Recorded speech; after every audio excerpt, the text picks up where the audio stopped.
What's up, everybody? Palangi Studio of Rock here, only on Radio Wigwam. Today we got keyboard extraordinaire and a legendary band here. I've checked these guys out. They go back to the early '60s. John, what's going on, man? We got Jon Povey in the building. I'm very happy to be here. How's it Um, going? Where you are right it's now? Where you at? I live in Spain. I live in southern Spain. I've lived here for about 15 or 16 years now. So I don't speak Spanish, unfortunately. It's Oh, okay. goes in one ear and comes out the other, I'm afraid. So there you go. I don't blame you. I kind of understand French a little bit, but Spanish, I'm lost. Oh, Just too okay. fast. Too Yeah, fast. really. You're right there. So you've been in a band, the Pretty Things. I hear. I'm like I'm talking to like the guy from Rolling Stones here. Your band was chart topping. The debut or the big album there was Parachute that you're talking about. Are you Yeah, actually redoing that now? Is that what you're doing? redone that. That's redone and Okay. is out. That's on Renaissance Record, which is an American company based in Phoenix, I think. So Okay. they've got it out, and we remade it with the four of the guys who were on it. The only person who wasn't on it, who was on the original, was Phil, and Phil declined at the time, and unfortunately, since that time, he's now passed away. So Yeah, I read um, that. yeah, You have a new singer? Somebody's singing. no, we're not. I think it all ended with that. Really, I Oh, mean, okay. it was the creativity was very important in the '60s. Well, it still is all the way through, but it was very important to bands of that era to come up with different things. And Phil was the great sort of instigator of all those ideas, really. Yeah, the So mastermind. yeah, so that's where it went. And unfortunately, we decided we did a nice concert at the O2 in London uh, in 3 years ago now, but we did that as a final with David Gilmour from the Floyd, and Van Morrison Yep. came and did a couple of numbers as well. So it was a fitting end to many decades of great music and times and adventures and all that sort of stuff. Yeah, I'm sure you have so many stories that it's we could be here 4 or 5 hours. Yeah, really, easily. I do want to Easily. bring up. I read according to Wikipedia that you guys were banned from New Zealand for some reason when you started out. Is that true? No, that's wrong. I mean, it's kind Okay. of a mixed up metaphors, really, because we went to New Zealand in the '60s and caused mayhem, Okay. and so much so that we were banned from ever playing in Australia as well at the same time. And Oh wow.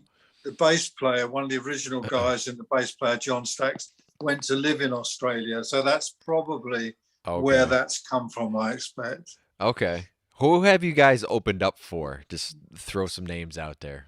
Um, well, we played with so many, really. I mean, we played with the Pink Floyd quite a few times. Um, Small Faces, Van Morrison, um, some of the American bands as well. Let's think. Not Spring. We were quite close with Bruce Springsteen's guitar player. We did some stuff with him in New York, Okay. round the corner from where you are, I expect, um, in a village somewhere. And we did the Kinks tour. We did ELO. Yeah. We've done lots of things like that all over the place. We toured America in the '70s twice when we were signed with Led Zeppelin. We were signed on the Swan Song label with Jimmy and Robert, I read and that. I read that. we were due to play a big concert with them with Joe Walsh. And unfortunately, what happened was that Robert was in Greece and had a car crash, Oh, and that yeah. killed that gig. I think it would have made a big difference to the Pretty Things in America had we Yeah. played that one, because it was 100,000, 120,000 seater. We Yeah. played at the Isle of Wight Festival in 1970 with The Who, Jimi Hendrix, Bob Dylan, and all that, and there was 150,000 people at that gig. Wow. So, well, What's yeah, what's that like being on stage? They say you can feel the wave, like if they weird. yell, It, you can feel it. Well, we played at 3 o'clock in the afternoon, Okay. and it was a beautiful day. But it was very strange to walk out on stage and just see that sea of faces going as back as far as you could. Yeah. And then when you finish the number, finish the song, you get the first sort of 100 people, 100 rows, if you like, Uh, clapping, and then yeah. it would go back and back and back and back and back and back and back. And back. Wow. So it's almost like an echo effect on It stage. I was never really thought of that. strange. Where it's. It's very Yeah. strange to reach, and it was in the days before kind of pyrotechnics and lots of sort of video effects and all that sort Yeah. of Well, stuff, focus laser was on the effects. music. Yeah. Not Yeah, not all it was the about what you were fancy playing, stuff. really. You know. Yeah. Do you play yourself? Are you a player? I do. Yeah. I've been a rock artist for well since before 2010. So I've been releasing music since then, You and look too young, and there's no lines on your face. What's going? I live a very clean life, as I tell everybody. No drama, no stress, Oh, all you look like music. that. Actually, you look very kind of unstressed guy. You know, very laid back. It's cool. Yeah, I'm actually in my early 30s now, and people can't believe Wow, it. They're that like, "What old, the eh? My hell?" God, you're Yeah, almost finished. You're almost finished. no way, man. I'm just starting. Good lad. Good. Glad Especially to hear. since COVID, it's 3 years of absolutely like I know it's nothing, really been and weird. It's I been feel very like weird. everything's just restarting for me. I teach guitar lessons, and we got the studio back up and certain things, so it's almost like restarting all over again. It's so weird, at the same time. Yeah, I know. I mean, I've been working on a solo album and a book for the last couple of years, and I managed to do some recording before COVID started in the UK, Yeah. and then I took the songs back to here, and I've been working. I work on a computer like a lot of people do with Pro Tools, Yeah. and then kind of got into a mixing stage now. So I'm hoping to get that out this year as well, Pat. Who knows? Little plug for me there, but I don't know. It depends on a lot of factors. You know, the music business is not what it was 20 years ago. I mean, it's Yeah. just changed out of all recognition, really. It's very difficult to get something away. But I mean, I'm sure that I'm very confident that it'll happen. But it's not an easy ride, and I feel for young guys like you who have the talent, who have the ideas. But in our day, if you had ideas and you were halfway looking cool, then you could get away. I mean, you could get on a tour, Yeah. you Yeah. could get on the You TV, you you could send get on. your Yeah. song to the radio, and they'd pick it up, and all of a sudden, there'd be 10 radio stations playing it, Woohoo! or there's You'd like be off. this, yeah, this effect. Nowadays it's not anything like No, I that. know. It's It's very difficult. You can't get played on FM at all. I barely can get on a local show. It's so I don't know, and I blame it on the industry. It's changed so much, and I think they just kind of let it go in a direction that's I don't know. There's no CDs anymore and that kind of stuff. It's tough. Yeah, it's very strange. I mean, I suppose it's economically driven, but I mean, it's not easy if you've got a lot of talent and you're crying out for those ideas to be heard by somebody else apart from your next door neighbor. Yeah. You haven't got a chance really at the Yeah. moment, and I think that's really it's kind of a suppression on creativity. Really, it's a shame. It really is a shame because I'm sure there must be some really good players out there, very good singers out there who never get a chance to actually get it out. I hear It's it. I hear it from yeah. these, I'm very especially your sorry. I wish submissions. I wish it was different for you. I really do. Well, it's someday. I think someday it will change if we can get back a physical product again too, something to sell, something that people can look at and it's in their hands, and I don't know, but I think like back with the albums, you look at the albums, you look at the pictures. You didn't know a lot of the bands, so you had more creativity of like, I think this band probably does this, or a lot of things go through your mind. And like I'm a big fan of Metallica, so I was always like, Yeah. I don't know what they were like. See, now you could watch 80 million videos and know exactly what they're like. Sure. But growing up, I was just like that. I was just going off the vibe and the energy and the pictures on the album and live DVDs because that's all we had. Sure. We didn't have YouTube was like the very start of everything. Sure. But But I think it's sort of taken it. I mean, in if you just got the album, in our day, the album, getting the vinyl, saving up the money for it, and then going down the shops before we started playing, really, yeah, was it was so inspiring because it was all in the imagination. And when you put the record on the player, you could just close your eyes. There was no headphones or anything like that, really. oh, So I okay, mean, there's nothing like that to really enhance those moments. But when you played it and you could, use your imagination, it's like reading a book. hmm When you sit there and read a book, you're concentrating on the book, and you've got all the characters and the faces and the adventures all in your head. yeah, Unfortunately, all that's taken away because, like you say, there's 85 million videos, and it yeah, just takes any kind of imagination away from it, really. yep, And I yeah. think that really puts the lid on a lot of creativity for a lot of young people too. Really, unfortunately. It's different pressure. It's weird because it's like oh yeah, release a song and they could say like, oh yeah, got 100,000 streams. They're like, okay, well, what's next? It's just Yeah, it's really. I don't know. They don't value what's out. I Well, don't. I think people don't really get it. I mean, a lot of I'm on Facebook, obviously, so I mean, I like you, and I get a lot of people say, "Well, what was it like?" and all that. So, well, it wasn't like anything really. I mean, it was just you just had an idea, and you could throw that idea out into the street, and then somebody will pick it up, Yeah, and yeah, it would snowball from then, or yep. you would go down to. I mean, I'm going way, way back now, in the very, very old days when we all started.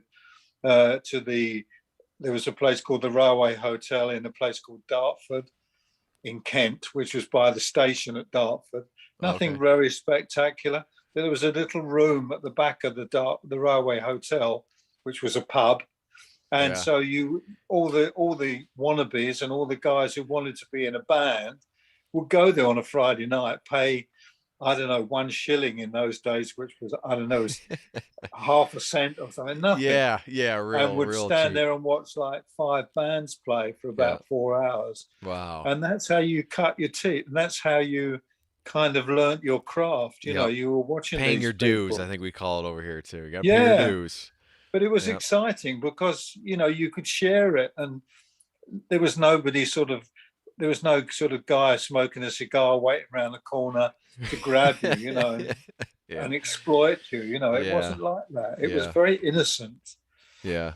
And there's so much great music came out of that, which inspires guys like you today to carry on, because it must be the 60s, must be the most important time I for do creativity. because I was taking I'm going for my rock certification on guitar in Berkeley in Massachusetts and New Well, York good here. luck for that. It's tough. It's tough. It's a lot of hours, but I was gonna say all the music that we're learning is all from your era in the '70s, and it's all not that anything past the '80s isn't worthy of No, learning, no, of course not. but it's a foundation of classic rock. That's when it started, and I that's just think it's more real. I mean, it's just more real. And even techniques, people everything. 30 years later still can pick up the realness of it.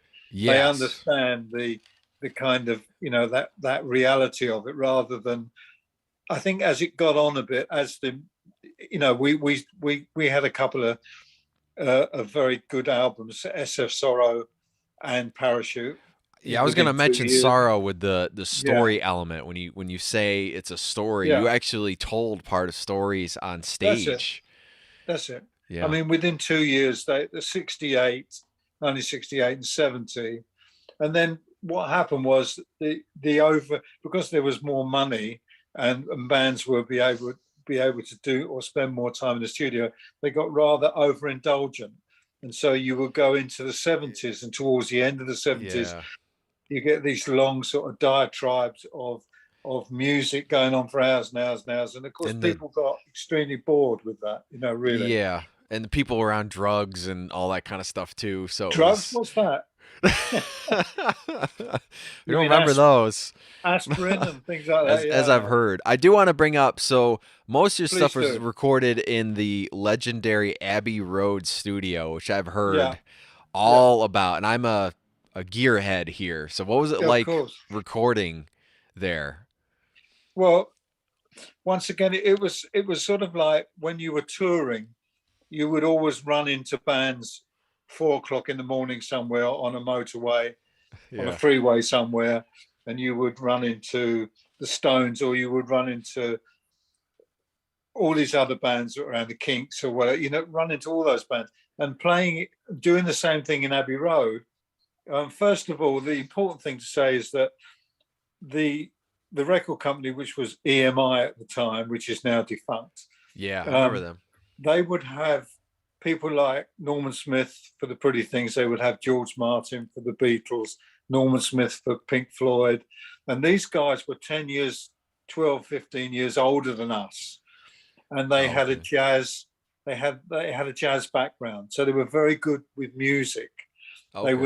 They understood chords, they understood progressions, they understood all So that there were sort of stuff. studio guys that were Yeah, but they realised very early on that what was going on with the younger guys, and the younger guys who were coming in, like the Beatles, like a lot of Liverpool bands at the time, and the Floyd and people like that were quite good. I mean, quite creative, but only limited in the terms of the way they could put chords together or make progressions together or changes in a song. yeah. So when you Yep. went into when you went into Abbey Road, first of all, it was like walking into a sweet shop where you've got all these wonderful Yeah. things to eat and drink because they Oh, had okay.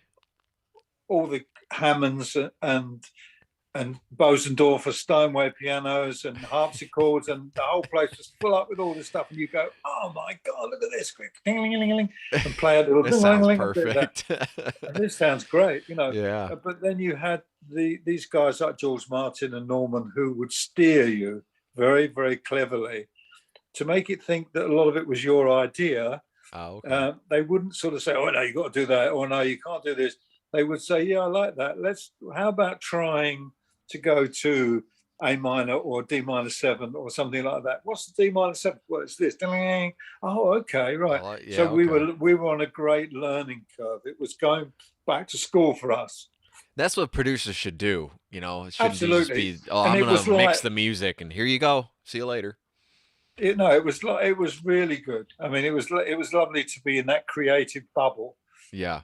And then, of course, we were working at the time when we did Parachute. We were doing and SSR. We were doing the Beatles with their Pink Floyd was in another studio, and of course you've got George. I'm not name dropping. I hate that, but I've got George and Ringo coming in to listen to what we're doing. We weren't allowed to go into Studio One where McCartney and Lennon were doing their sort of thing. We Yeah. weren't allowed to do that, but we were allowed to. We were allowed to let people into us. So that Yeah. was cool. Yeah. That's neat. We use Ringo's snare. Don't tell Ringo whatever you do if you interview him. But we use Ringo's snare drum on a track because a lot of their stuff was in a cupboard in our studio, and they didn't know. We saw Ringo's. We couldn't understand how Ringo got how they got an amazing drum kit sound. Okay. Yeah, that sound. Yeah. Well, Yep. we opened the door of this little room, and there was his kit, his Ludwig kit, and it was twice the size of any Ludwig kit I've ever Ah, seen. okay, okay. So that's how they did it. It's They got a had a bigger huge boom. bass drum. Oh, it was, Yeah. at least a third bigger Wow. than a normal kit.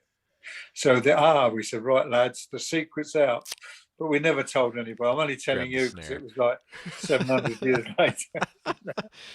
Yeah, I'll have Yeah, so there to. you go. If I ever do a Ringo request, I'll be like, now this guy said they used the snare. Yeah, you never knew, Ringo. Yeah, No, in the it same was a great studio. place to work. It was very, very creative. In those days, of course, we had lots of time because studio time wasn't expensive. And although I think we spent 6 months doing SF Sorrow, I can just and in these imagine the days, bill for that. unheard of. Yeah. These days, you've got to go in there within a couple of weeks and get it all down. Otherwise, you're in serious Hours, trouble. days. I did 3 songs within a week.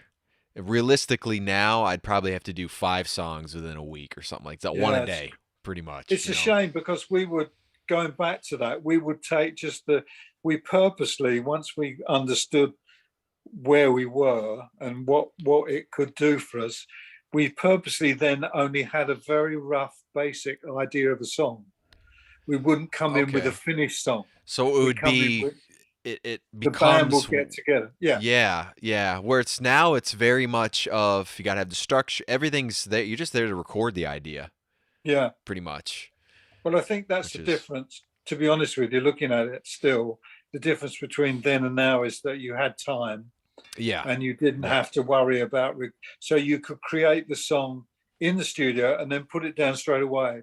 And you, I think they sound like that as well. The songs sound as though it's a yeah, band playing it rather than a load of guys playing different instruments. yep, That's the difference for me. yep. And the parts aren't so fine tuned that they're professional after 30 years of playing the song. It's Yeah, we've only played this maybe twice, and you exactly. can hear the raw talent come out. And Yeah, yeah, yeah, quite so. It had that sort of, like you say, it has that air of newness about it for you as yeah, well, it's for fresh. all of you, you know. So I try to yeah, do that in what I'm doing in the digital world. I try not to, like, say, rehearse the song 20 times or something like that, and then finally lay down a guitar part.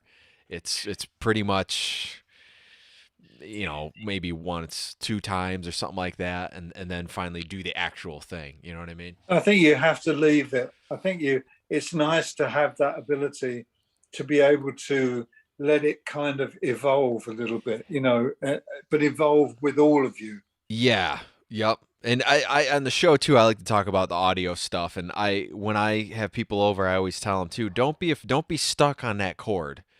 Just because it's like you said, D minor, whatever it is, something else might be really cool in the place of it, and don't kind of pigeonhole yourself in something that could hurt your idea.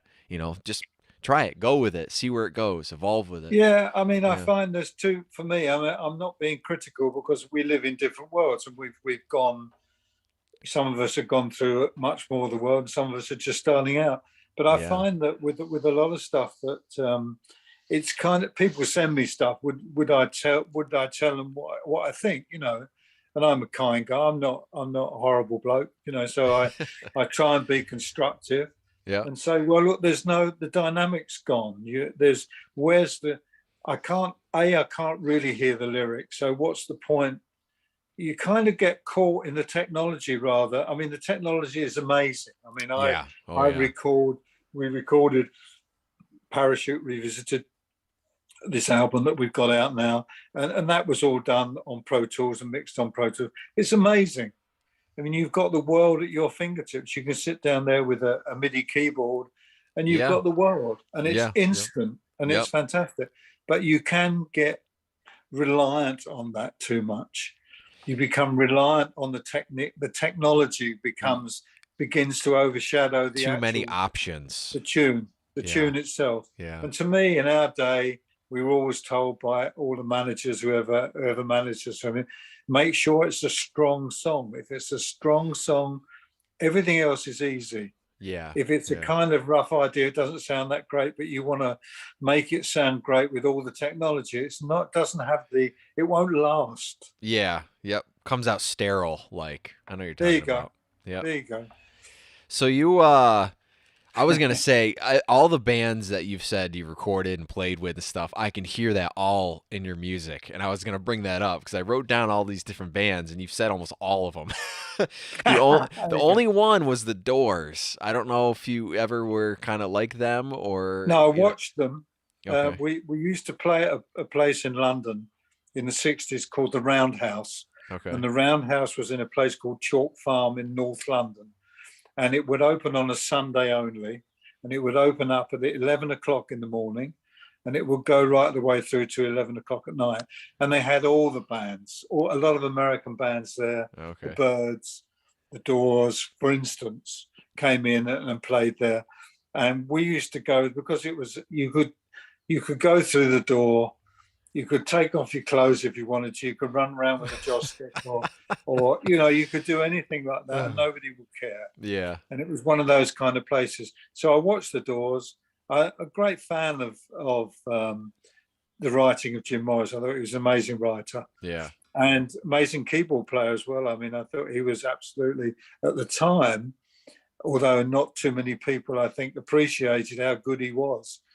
He did a lot of the bass parts with his feet, and he would play the keyboard as well as doing the bass sections with his feet. He was a very talented guy. Is he still alive, or is he gone?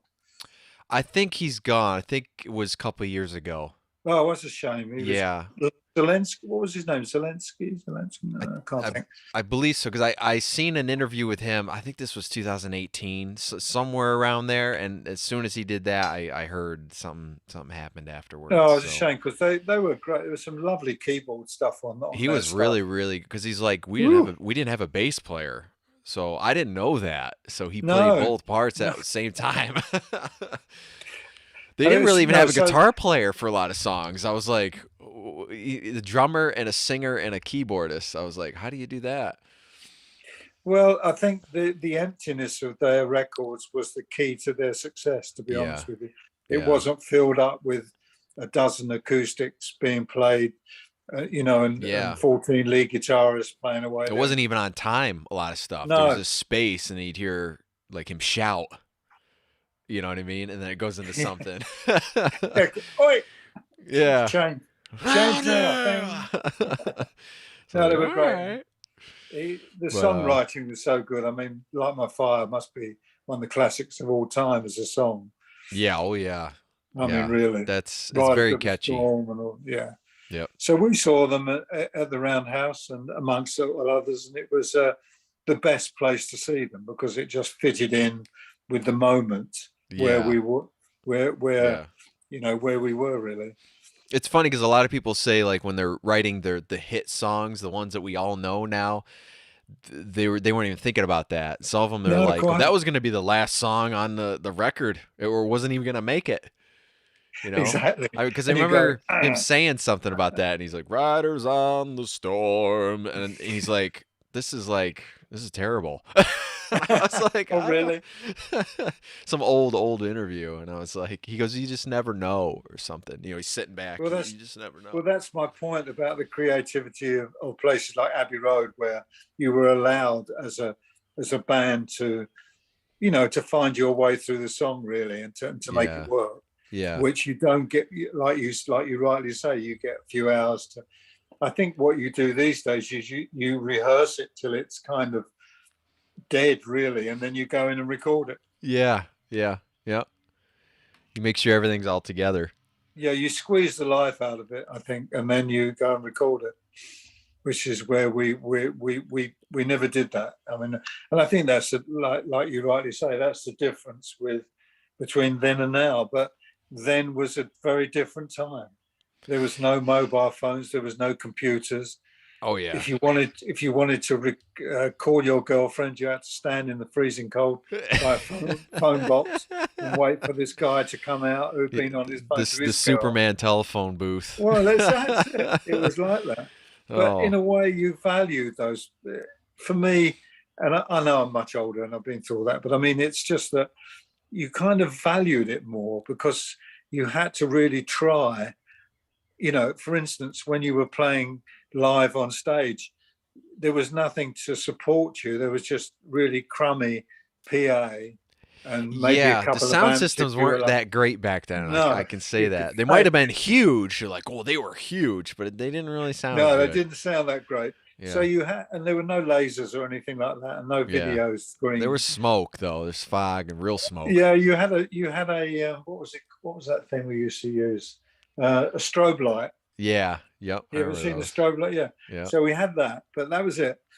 So you had to play. You just had to play to get the audience to like it and to get off on it, you had to actually deliver something from the stage. Yeah. You couldn't rely on all these cameras and stuff and lights and lasers flicking on and off. That's the Yeah. difference. And you have to feel like you're polished. You got to feel like you're on your game every time. There's, like you're saying, there's no spot of just kind of having fun and exploring and doing kind of your own thing, you know. And I think like, and even the bands, like I listen to, I don't know if you know a lot of these, like Creed and Godsmack, like some of the '90s hard rock kind of bands. Their first records were very raw, and then they get really polished, and the numbers go down. Not that it's not bad, you know, it's not bad or anything. It's just we like that. Wow, this sounds real. This sounds Yeah, I raw. think you This lose sounds you lose that kind of core of it, I think. yeah, And you yep, can understand why it does get polished, because somebody says, your manager says, well, guys, it's got to, for you and the record you company gotta want to polish. So, so yeah, you kind of lost that control that you had over it, really. yeah. So we got a few minutes here. I want to thank everybody for Okay. tuning in here on the audio side and on the video side. Hello, we're on YouTube and all the other platforms going on. We will be by the time you see this. I appreciate you having on here. I love these old stories and stuff like to me because I was that was way before my time. But I'm very old school and I don't text all the time and that kind of stuff. I know technology, but I wish I could have grown up. I don't even in the '80s or something like that. And I feel like I would have been way farther than I am now, or just got along with everybody better. Yeah, I'm sure you're right. But I'm sure this, I'm sure you're right that the cap has kind of been put on your head. This is the yeah, cap you've got to wear.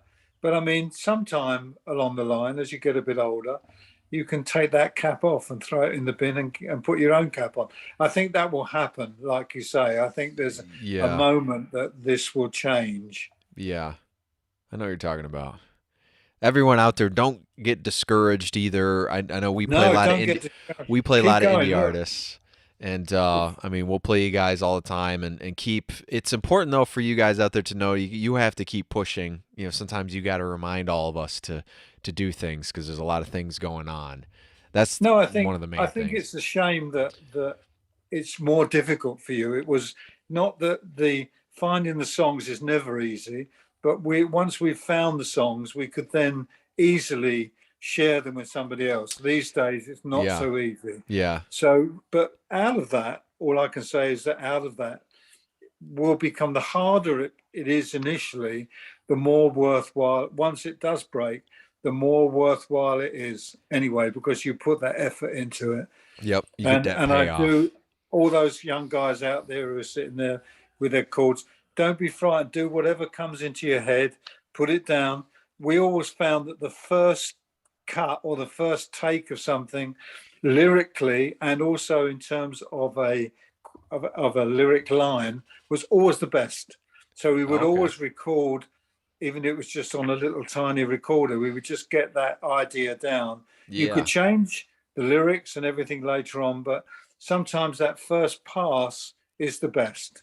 Yes, So I know keep you're that in talking mind, about. guys. Yep. First pass is the best. Yep. From Jon Povey. There you go. Before we go, one thing I wanted to ask you is keyboard wise, what are you using for models and stuff as of right now? We have about 4 minutes. What you mean as players? Yeah, as players. What do you play right now? I have to say, I was never really one of those players who was a kind of virtuoso player. Okay. I would love to listen to some of the keyboard stuff that George Martin played on the Beatles recordings. And I was really more of an arranger keyboard player Okay. than a kind of guy who wants to play like a fantastic keyboard solo somewhere. So although I listened to Green Onions when we sort of cut our teeth on the old Green Onions record, which was an um, uh, amazing sounding organ Hammond, but Yeah. we never used the Hammond really that much on stage.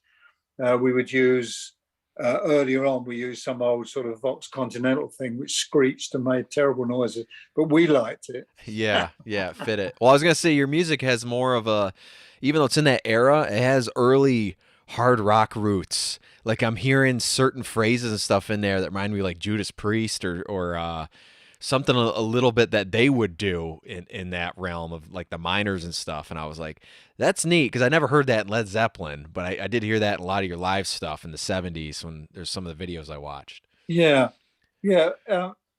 It was blues originally. I mean, like all the white bands out of the UK were blues. The ones who Yeah. wanted to be was blues orientated. Yeah. And Dick Taylor was a great blues advocate, along with. I mean, they all went to school together anyway. Keith Richards, and Dick, and Jagger. They all went to the same school. But David Bowie was 2 years earlier, but he always went to the same school as well. So there was a lot of sharing went on. There was no egos really left at Yeah. all egos were left at the door, Yeah. and there was a kind of collective love of blues music. But then, you know, I was trained as a classical pianist, so we would add then that we would kind of add those bits Yeah. into the blues really, and that's how it really came about really. Yeah, You do know, your own thing out there. Well, I do it. appreciate so much for you being on this show here. No, This is thanks always Frank for the awesome. opportunity. I wish we I had more really time. Zoom does this 40-minute thing now, so I'm like, they're gonna cut me right Well, off. any other time you want to chat, anytime you want to chat about anything, you can always do it with me. I've got no problem at all. As long as I'm still breathing, it's All right, cool. all right. We'll do a follow up here with some stuff. All right. I Thanks, appreciate Frank. it. Everybody out there, only here on Radio Wigwam, we are streaming, and make sure you see this on YouTube, all the other platforms. We're live Tuesday night, 9 p.m. Eastern Time and 8 p.m. UK time. Not sure in Spain what time that is, if it's similar or not. But An hour on, 1 hour further. okay. But when you're in the UK, I was going to say there's a lot of bands in the UK, they start with the word the at that point. I don't know if that's was just a popular thing to do, but there's a lot of thes out there. So I want to see some new the bands. There you go. You got it. And Wigwam is a very cool show. And thanks very much for putting me on. Anytime, man. I appreciate it. Thanks, guys, so much. I'll talk to you all soon. God bless. See you later.